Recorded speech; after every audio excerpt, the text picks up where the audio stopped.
In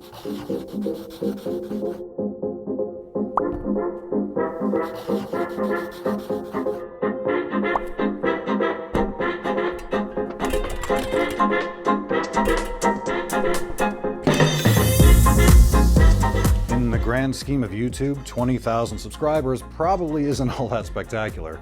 But in terms of the tin whistle, Irish traditional music, it seems like an awful lot to me. So thank you.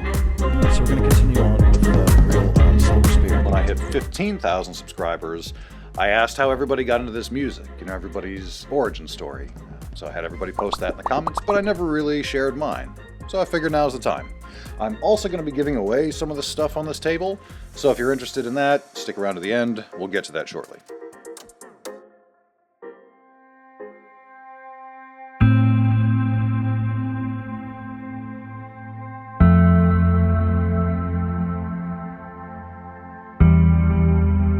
First things first, for those of you who struggle with English accents, I was not born in Ireland. Some of you have asked me that. I was born in Portland, Maine. So I'm American, my dad's Irish, but because he's Irish, I grew up hearing the Clancy Brothers and the Dubliners in LP form, but I never heard the jigs and reels stuff until quite a bit later. And as far as playing music, I started out on piano, and I was terrible at it, didn't really like it, never practiced, complained about it the whole time. But I did that for like 8 years, and it probably gave me a good musical background as far as like theory and stuff like that. Absolutely miserable and just a dreadful player. I did have a tin whistle, just a little one of these, Ogre Generation or something like that. I remember just kind of going as a little kid, just making horrible noises on it. That's really my first memory of it, though.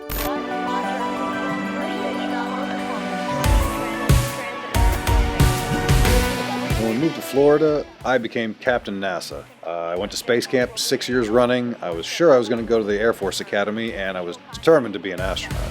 From then, I pretty well ignored music, and Irish music specifically, until I was just into high school, and a friend of mine turned me on to the Pogues, which was kind of punk and weird and cool, and I thought that was interesting. I met my love by the gasworks wall. And around about that time, my dad bought an Irish bar in Manhattan.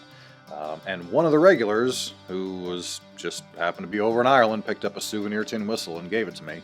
So I started out sitting in the basement of his bar, banging out Pogues to. Think Fairy Tale of New York, Streams of Whiskey, whatever I could pick out by ear, to the best of my very, very mediocre ability, and an attempt to try and be Spider Stacy.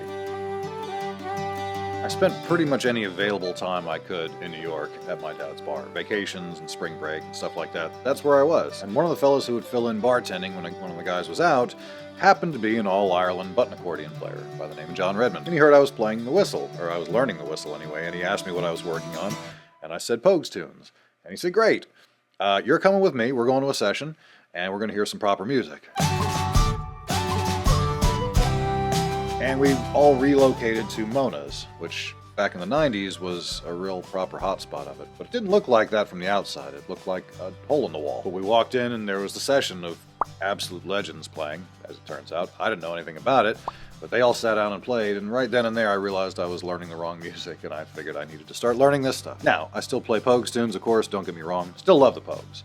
But I definitely shifted focus towards the jigs and the reels and that sort of thing. Not long after that, my dad got me a practice chanter because he really wanted me to play the bagpipes, because he just always liked them. I got a full set of pipes not too long after that, and that kind of became my whole personality for a while. I started competing, I joined the Nashville Pipe Band. That got me my first ever gig, which was at the grand opening of what we now call the Bridgestone Arena, in front of 20,000 people. 40,000 over 2 nights, I guess.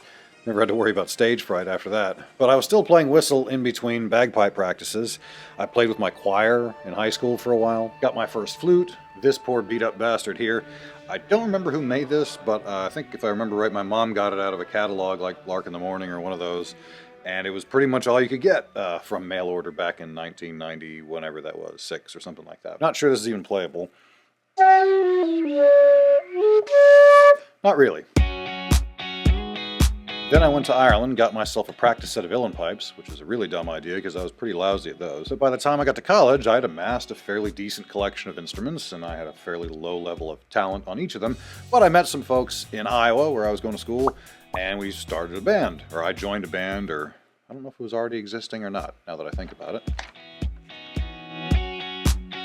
kickin' Celtic music.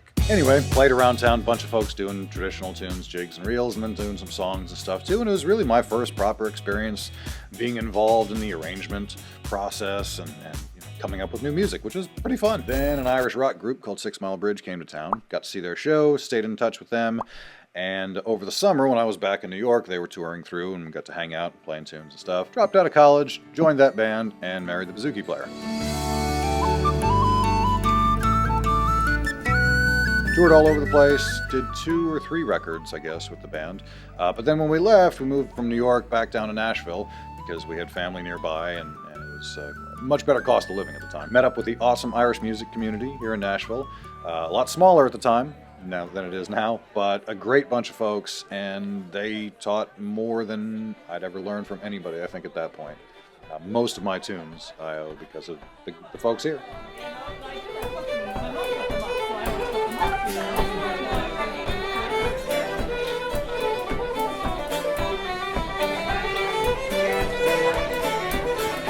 Played mostly local stuff for a while, but then I met up with a group called the Celts. They did a PBS show a while ago, big Christmas show, and so I got invited to join that tour, which was a full month every year for probably 5 or 6 years, I guess. Through that, I met some fantastic musicians and some of my closest friends, several of which I am now in a band with.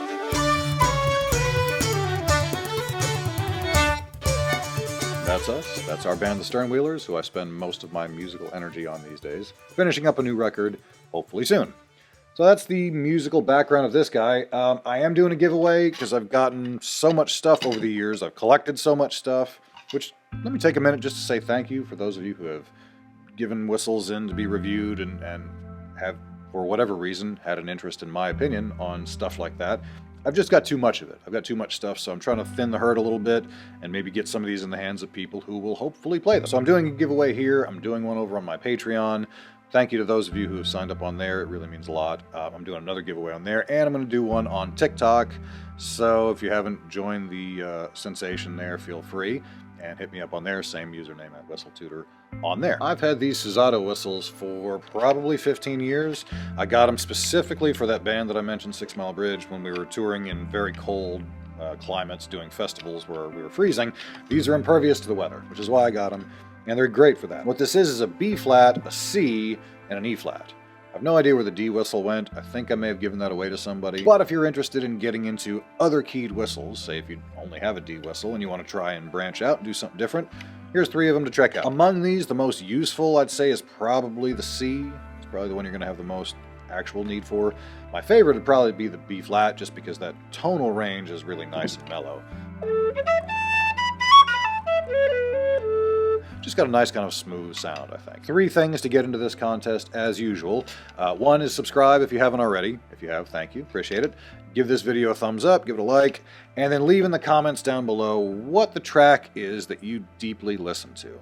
Hopefully you know what I mean by deeply listen. I mean really diving into the excruciating minutia of every bit and piece of that track. It's that track where, like, if it's on in the background and you weren't really paying attention, you got to back it up and start it over so you can just kind of get in the zone and just get in the details. Whether it's Irish music or not, I'm just curious to you what it is that you guys have where you just have to really focus up on. Because there's a bunch of them from me. I'm going to put my favorite in the comments, so check that out if you're feeling it.